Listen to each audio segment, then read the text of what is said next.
Hola, amada, bienvenidas a la lección 27 de este estudio.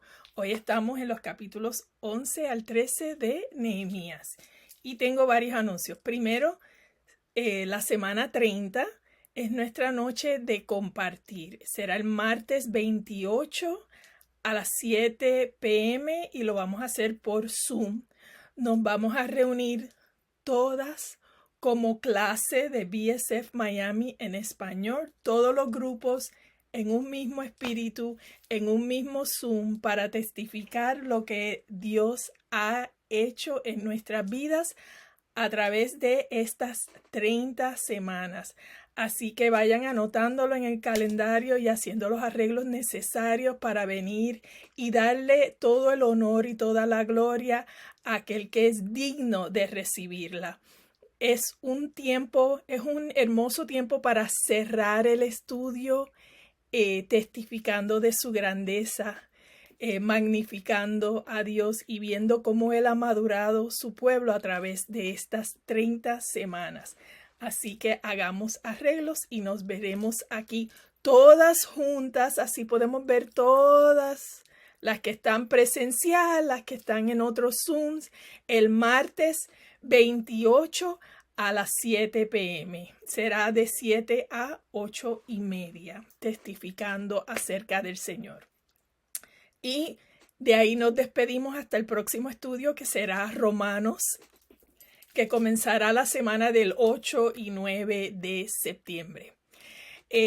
Compartiendo el Evangelio en nuestro próximo seminario, y será el viernes 17 de abril a las 7 p.m. hora de Miami. Todos estos horarios, hora de Miami. Y para las que están en el área de Miami, en sus alrededores, Doral, Fort Lauderdale, en el sur de la Florida, vamos a tener un picnic familiar para toda la clase con su familia. Así que traigan a su familia y reunámonos en el parque el domingo 19 de abril a las 3 p.m. en el parque Doral Central Park, en el Doral. Nos encantaría poderlas ver en persona y poder darnos esos abrazos que tanto anhelamos. Así que las esperamos en el picnic familiar el domingo 19 a partir de las 3 de la tarde. Y bueno, amadas, llegamos a los últimos 3 capítulos del libro de Nehemías. Desde el primer capítulo vimos su dedicación y su devoción a Dios. En los primeros 6 capítulos vimos cómo Nehemías oraba primero en todo momento. Creó unidad entre el pueblo, reconstruyeron la muralla en solo 52 días a pesar de la constante oposición. Su arma favorita contra la oposición fue la oración. En el capítulo 7 revisamos la lista de los repatriados registrados por su ascendencia y vimos cómo Dios usó a Nehemías para restablecer la identidad del pueblo. Esa identidad de pueblo escogido y apartado para Dios que Babilonia les quiso quitar cuando se los llevó al exilio, cambiándole los nombres, le cambió su alimentación, les cambió su idioma, las festividades, todo para que olvidaran de dónde venían. Pero Dios, nada frustra sus planes. En el capítulo 8, el pueblo le pidió a Esdras que les leyera el libro de la ley que el Señor les había dado, y el pueblo escuchó atentamente y lloró al reconocer su pecado. Nehemías los exhortó a que no lloraran, pues el gozo del Señor es nuestra fortaleza. Y volvieron a celebrar las festividades y a honrar a Dios por su fidelidad. En el capítulo 9, el pueblo ayunó, leyó la palabra y en arrepentimiento confesaron su pecado y alabaron a Dios por su misericordia y su fidelidad. Y en el capítulo 10, bajo juramento, el pueblo se compromete a obedecer la ley y firman el pacto, un contrato, a no casar a sus hijos con no creyentes, con idólatras de los pueblos vecinos, a mantener el sábado, a no cultivar la tierra cada 7º año y a contribuir para los gastos del templo. Y llegamos al capítulo 11. Y estos capítulos del 11 al 13 tratan donde vemos que vuelven a habitar a Jerusalén, dedican la muralla a Dios y Nehemías instituye reforma. Y vemos que la adoración a Dios requiere que le dediquemos cada aspecto de nuestra vida. No solo un ratito el domingo y luego vivir como el mundo, sino como nos dice Romanos 12. Por lo tanto, hermanas, tomando en cuenta la misericordia de Dios, ruego que cada una de ustedes, en adoración espiritual, ofrezca su cuerpo como sacrificio vivo, santo y agradable a Dios. Entreguen cada aspecto de su cuerpo a Dios. La obra de tus manos, tus pies, los lugares a donde vas, tus ojos, lo que decides ver, tus oídos, lo que decides escuchar, tu boca, lo que decides decir, todo tu cuerpo dedicado a Él por todo lo que Él ha hecho a favor de ti. Que sea un sacrificio vivo y santo, la clase de sacrificio que a Él le agrada. Esa es la verdadera forma de adorarlo. Y en el versículo 2 nos dice de Romanos 12, no imiten las conductas ni las costumbres de este mundo, sino sean transformados mediante la renovación de su mente. Y sí, yo sé, me estoy adelantando, Romanos es el próximo estudio, pero qué esencial son esos dos versículos en nuestra vida, porque nos ayudan a entender que la adoración a Dios requiere que le dediquemos cada aspecto de nuestra vida. Y eso es lo que vamos a aprender hoy y lo vamos a ver en 3 divisiones. La primera división, adoración al responder, y es al responder a su llamado, en Nehemías 11 hasta Nehemías 12:26. La segunda división, adoración en alabanza, en capítulo 12 del 27 al 47. Y la tercera división, adoración al mantenernos alertas, en el capítulo 13. Así que las exhorto a que abran sus Biblias a Nehemías 11 y que oremos. Señor, Santo Dios del universo, Padre que estás en todo y estás en cada detalle del universo, de nuestras vidas, de nuestro corazón, conoces todo acerca de nosotras y aún así nos amas. Ayúdanos, Señor, a querer andar en obediencia a ti, a querer entregarte cada aspecto de nuestra vida en adoración a ti, simplemente porque tú eres digno, digno, digno y porque tú te lo mereces. Señor, queremos andar en obediencia, queremos servirte todos los días de nuestra vida. Ayúdanos, Señor, a no conformarnos a los patrones del mundo, sino a ser transformados y renovar nuestra mente día a día con tu palabra, Señor. Que no solo la leamos y la estudiemos, pero que la apliquemos a nuestras vidas para poder ser transformadas. Te lo pedimos en el nombre de tu Hijo amado Jesús. Amén y amén. El capítulo 11 comienza diciéndonos que los jefes del pueblo vivían en Jerusalén, pero el resto del pueblo no. Y si se acuerdan, en el capítulo 7, versículo 4, cuando terminaron de construir la muralla, se nos dijo que la ciudad de Jerusalén era espaciosa y grande, pero el pueblo no moraba dentro de ella. Estaba vacía porque las casas no habían sido reedificadas. Además, era más próspero financieramente para el pueblo vivir en las afueras de la ciudad porque podían tener más terreno para cultivar y tener ganado. También vivir en la ciudad traía riesgos. Cuando los enemigos se levantan, generalmente atacan la ciudad capital. Así que el pueblo vivía afuera de la ciudad. Entonces, por sorteo, decidieron que 1 de cada 10 habitaría en Jerusalén, la ciudad santa. Porque ¿de qué vale reconstruir la muralla y el templo si no hay gente que viva en la ciudad?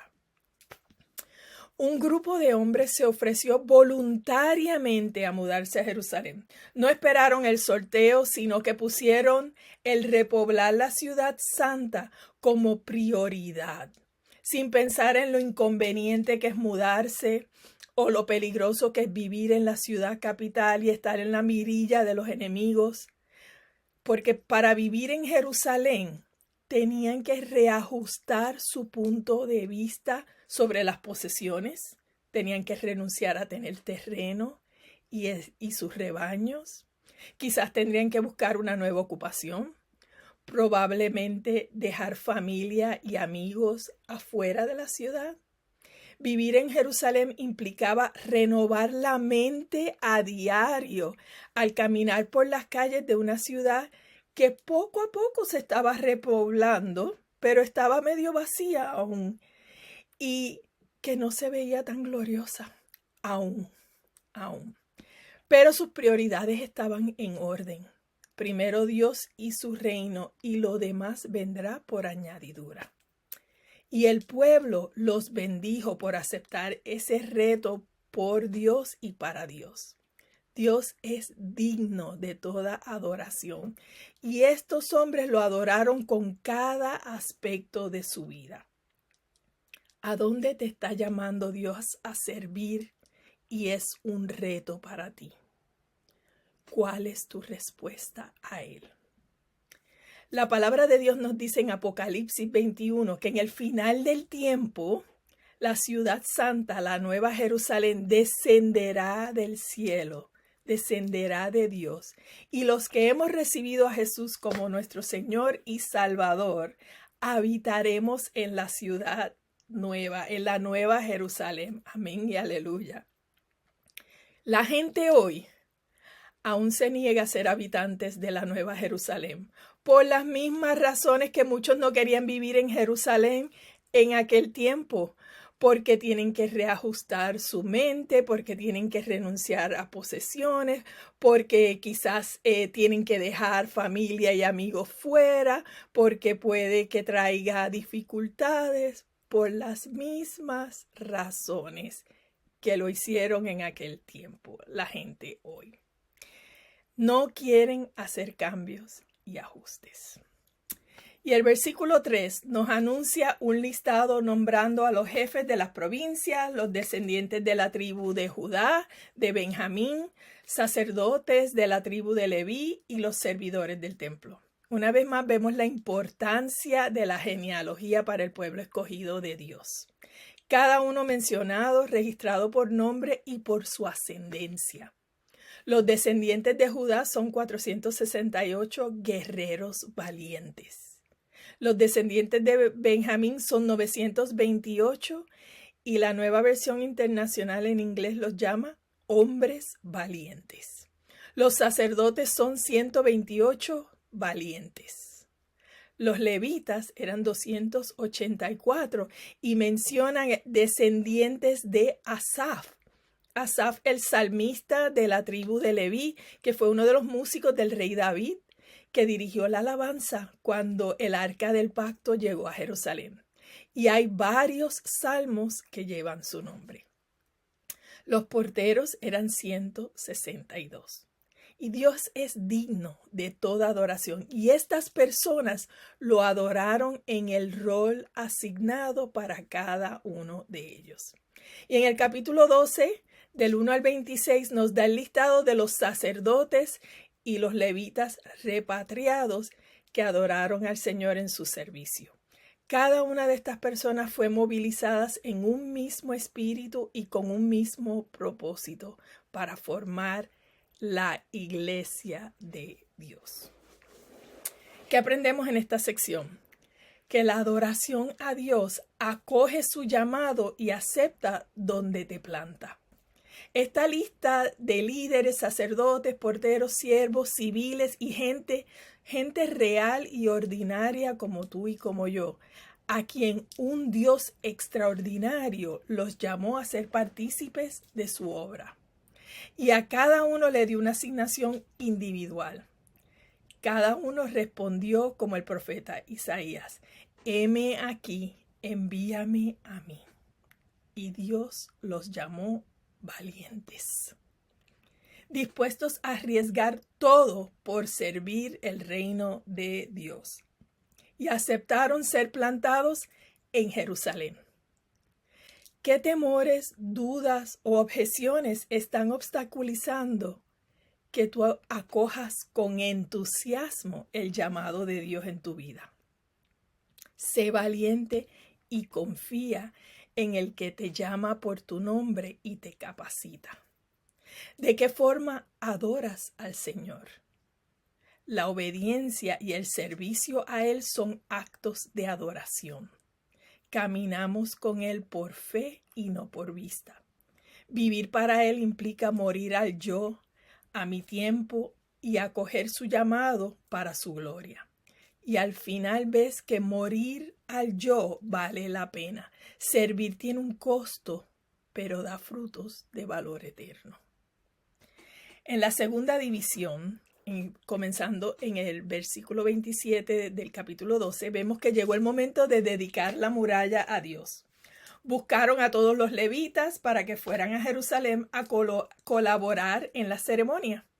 Los levitas tenían varias responsabilidades y entre ellas era dirigir al pueblo en adoración y alabanza a Dios con canciones de acción de gracia y con música. Reunieron también a los cantores para dirigir al pueblo en adoración. Los sacerdotes y los levitas se purificaron primero a sí mismos para poder servir y adorar a Dios como Él se lo merece, en pureza. Y tú y yo también somos llamados a servirle y adorarle en pureza, examinando nuestro corazón frecuentemente y usando el regalo del arrepentimiento y la confesión a Dios. Y Él es pronto a perdonar. Luego ellos purificaron al pueblo, purificaron las puertas y la muralla. Nehemías dividió a los cantores en 2 grupos y se subieron sobre la muralla y un coro iba en una dirección con Esdras al frente dirigiendo y el otro en la otra dirección, en dirección opuesta con Nehemías. Marcharon sobre la muralla adorando a Dios con gozo y acción de gracia por todo lo que Él había hecho, dándole la vuelta a la ciudad sobre la muralla. Qué espectacular debe haber sido esa adoración. Y tremendo testimonio. Primero recordando lo que Tobías había dicho en el capítulo 4. Esa muralla se vendrá abajo si tan siquiera un zorro camina sobre ella. Y aquí tenemos 2 coros más los líderes religiosos, los levitas, los sacerdotes, todos sobre la muralla marchando y adorando al Señor. Solo Él puede hacer eso posible. Todos los que fueron testigos de la celebración podían observar y apreciar la obra que se había hecho y reconocer que hubiera sido imposible de realizar sin Dios. Luego, los 2 coros que daban acción de gracias siguieron hacia el templo de Dios y allí tomaron sus lugares, al igual que los líderes, los sacerdotes y los levitas, en orden como Dios manda, cada uno en su lugar. Ofrecieron muchos sacrificios, fue un día de gozo por todo lo que Dios había hecho. Y el gozo del pueblo se podía oír a lo lejos, testificándole a los que estaban fuera de la ciudad de quién es Él. Y tú y yo debemos celebrar también todo lo que Dios ha hecho, lo que Él hace y lo que va a hacer a través de nosotras. Y con gozo testificar de quién Él es. Nuestra adoración es un asunto en comunidad, donde todos los dones, talentos, roles y responsabilidades se unen y son usados para adorar a aquel que es digno de toda adoración. Por eso las invitamos a venir a la noche de compartir, a testificar de lo que ha hecho Él en tu vida en estas 30 semanas. Que el gozo pueda oírse a lo lejos en cada una de nuestras casas, en cada una de nuestras ciudades y en cada país aquí representado. Testifiquemos acerca de su grandeza. Qué imagen tan hermosa de adoración y gozo de un pueblo agradecido por la obra que Dios hizo a través de ellos. Cuando yo creo que mis obras solo surgen en respuesta a la gracia y la redención de Dios, me siento libre para adorar con gozo. Me deleito en lo que Cristo ha logrado por mí y por eso dedicarle mi tiempo y mi servicio ya no es una carga y dejo de luchar con ese sentimiento de insuficiencia, porque sé que Cristo ha cumplido los requisitos justos de Dios que yo no puedo cumplir y Él obra a través de mí porque yo lo he recibido a Él como mi Salvador. Qué gozo tan grande y qué privilegio. En los versículos 44 al 47 designaron hombres para que se encargaran de las ofrendas, tal como la ley de Dios lo había establecido para los sacerdotes y los levitas. La gente dio con gozo de sus recursos para cuidar a los siervos de Dios. Y hoy damos también para cuidar de los siervos de Dios que nos ministran, pero damos mayormente en agradecimiento a Dios. Agradecidas por su provisión, por habernos dado a su Hijo Jesús, el único mediador entre Dios y los hombres, para salvarnos de la esclavitud al pecado y restaurar nuestra relación con Él. Él es digno de toda nuestra adoración. Y la adoración, amadas, no es solo cantarle, sino es un modo de vivir, un diario vivir, adorar con todo lo que hacemos día a día, con nuestros dones, con nuestro hablar, con nuestro tiempo, con nuestro servicio, con la manera en que servimos a nuestra familia, a nuestra comunidad, en nuestro trabajo. Adorar es un estilo de vida, porque todo es de Él y es dado a ti y a mí por Él. Y Él es digno de que le dediquemos todo lo que Él nos ha dado y lo que tenemos. La adoración a Dios se expresa en devoción y sacrificio. Ese día era un día de pureza y de consagración ante Dios. Celebraron con gozo y agradecimiento, reconocieron que fueron llamados a vivir diferentes, apartados y consagrados para Dios. Y tú y yo también somos llamadas a vivir diferentes, apartadas y consagradas a Él. Como creyentes, como cristianas, como seguidoras y discípulas de Cristo, el llamado es de vivir bíblicamente. Y cuando vivimos de acuerdo a su palabra, vivimos diferente. ¿Diferente qué? Diferente al mundo. Apartadas, no conformándonos a las costumbres del mundo. Consagradas porque el Espíritu Santo de Dios, que es Dios, vive en ti y en mí. Eso nos debe hacer vivir diferentes, en pureza y consagradas ante Él. Y sí, eso es un sacrificio, porque el mundo se ve bonito y es dulce y llama, da placer, pero no es el llamado en nuestra vida. Nuestro llamado es vivir en sacrificio. Es costoso vivir para Él. Nos puede costar amistades, familia, burlas, discriminación. Nos puede poner en peligro un sinnúmero de cosas. Pero Dios, Él es fiel y digno de tu adoración, tu devoción, tu tiempo, tu vida. ¿Qué aspecto de tu vida te cuesta entregarle? En su misericordia nos da la oportunidad tras oportunidad y nos invita a arrepentirnos y a entregarle todo lo que somos como sacrificio vivo y espiritual, agradable a Él. Por eso lo que aprendemos en esta sección, volvemos a decir, la adoración a Dios se expresa en devoción y sacrificio.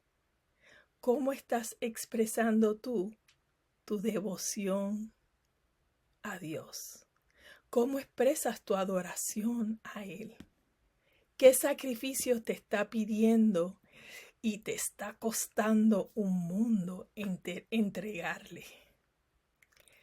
Confía en Él y expresa tu adoración en devoción y sacrificio, porque Él es digno de toda adoración, digno de tu devoción, digno de tu sacrificio, digno del costo que sea. Y el valor que tiene tu obediencia es valor eterno. Miremos la tercera división. Adoración al mantenernos alerta, que es el capítulo 13.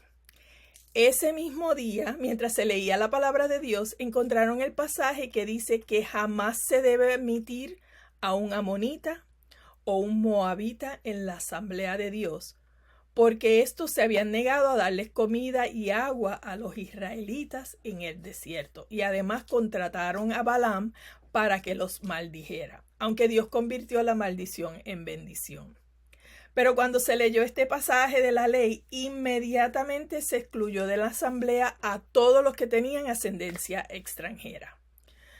Cuando vivimos una vida en adoración a Él, sus estándares, los estándares de Dios se hacen evidentes y deseamos andar en obediencia.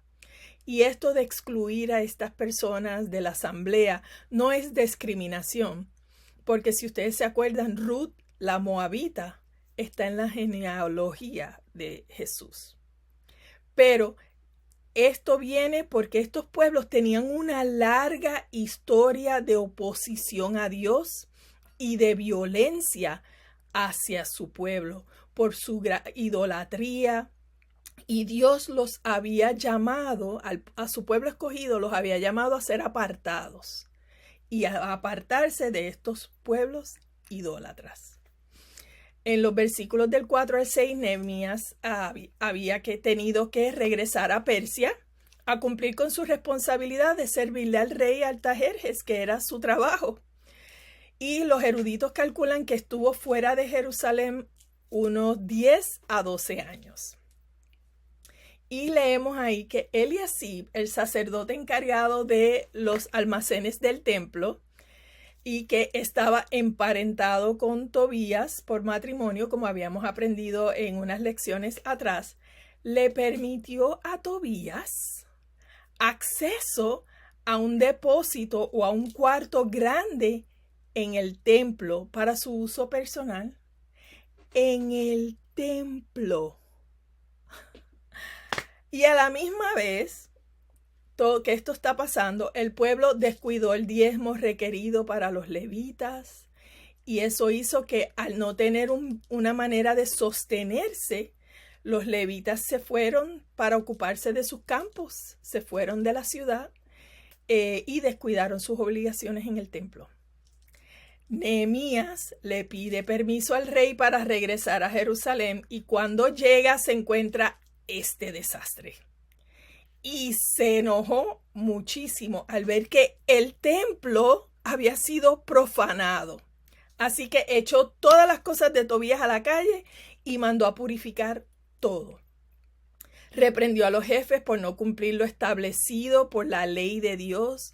Llamó a los levitas y a los cantores y los restableció en sus puestos.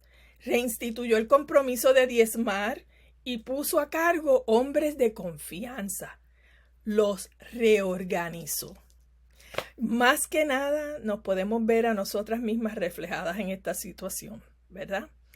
Si descuidamos el propósito de Dios en nuestra vida y desviamos la mirada de Él, el pecado acecha enseguida como depredador en busca de a quien devorar, de hacerte tambalear, de hacerte dudar y querer salir corriendo, porque usa nuestras debilidades para engañarnos. Hay que mantenernos alerta y no poner en riesgo nuestra santidad. Y qué importante es tener líderes temerosos de Dios en nuestra vida, que nos puedan amonestar, nos puedan corregir y reenfocar. En los versículos del 15 al 22, Nehemías vio que no estaban guardando el sábado, y los amonestó a los líderes, los llamó a descansar. Nehemías llamó su pecado por lo que es, llamándolos al arrepentimiento. Ordenó cerrar las puertas todo el día del sábado y guardar lo que Dios les había pedido a ellos y había estipulado en la ley. Tú y yo ya no guardamos el sábado porque no vivimos bajo la ley. Hebreos nos dice que Jesús es nuestro sábado, nuestro descanso. Si hemos puesto nuestra fe en Él, nuestro reposo está en Él todos los días de nuestra vida. Y Nehemías oró: recuerda esto, Dios mío, y favoréceme, y conforme a tu gran amor, ten compasión de mí. También vio que se habían casado con extranjeros, incrédulos e idólatras, y sus hijos ya no hablaban la lengua de los judíos, sino que habían sido criados según las costumbres de los extranjeros. Entonces los reprendió y los golpeó con celo santo por Dios, por su templo y por su palabra, recordándonos cuando profanaron el templo y Jesús tiró las mesas patas arriba y echó a todos. Nehemías tenía gran devoción, pasión y adoración por Dios. Lo honró con obediencia en cada área de su vida. ¿Qué aprendemos en esta sección, amadas? La adoración a Dios es no ceder ante las costumbres y presiones del mundo. La ley, como vemos aquí, no tiene la capacidad de transformar nuestro corazón. Puede transformar el comportamiento por un ratito, pero no transforma el corazón. Por eso damos gracias a Cristo, que voluntariamente vino no a abolir la ley, sino a cumplirla por completo. Y por medio de la fe en Él y su obra completada en la cruz, podemos venir en libertad. Y nuestro corazón es transformado día a día en el proceso de la santificación. Y esto no viene por nuestros propios esfuerzos. No nos podemos ganar su favor con las obras que hacemos, con nada de lo que podamos hacer. Es solo por su gracia. Hacemos obras por agradecimiento por lo que Él ha hecho. No podemos esforzarnos para ser cristianos. Somos cristianos solo por fe y por su gracia. ¿En qué área de tu vida necesitas la ayuda de Dios para fortalecer tu caminar y tu obediencia a Él? ¿Cómo lo abordarás? ¿Cuál será tu oración? Nehemías terminó su libro con una oración. Acuérdate de mí, Dios mío, y favoréceme. Él mantuvo una perspectiva eterna, mirando hacia el futuro. Acuérdate de mí en el día final. Nehemías dedicó todo lo que hizo a Dios, confiando que sería contado como justo en el juicio final, pensando en la vida eterna. ¿Con qué perspectiva vives tú? ¿El aquí y ahora o la eternidad?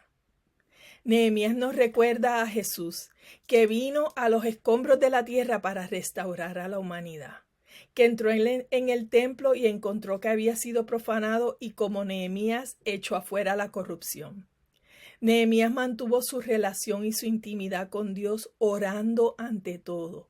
Jesús mantuvo su intimidad con el Padre en oración constante. Nehemías enseñó y discipuló al pueblo con la palabra de Dios. Jesús, el Verbo hecho carne, enseñó la verdad. En las últimas palabras de Nehemías se encomendó a Dios. Acuérdate de mí, confiando que sería contado como justo en el juicio final, pensando en la vida eterna. En las últimas palabras de Jesús, Él se encomienda al Padre. En tus manos encomiendo mi espíritu, pero no para su ganancia eterna, sino para la nuestra.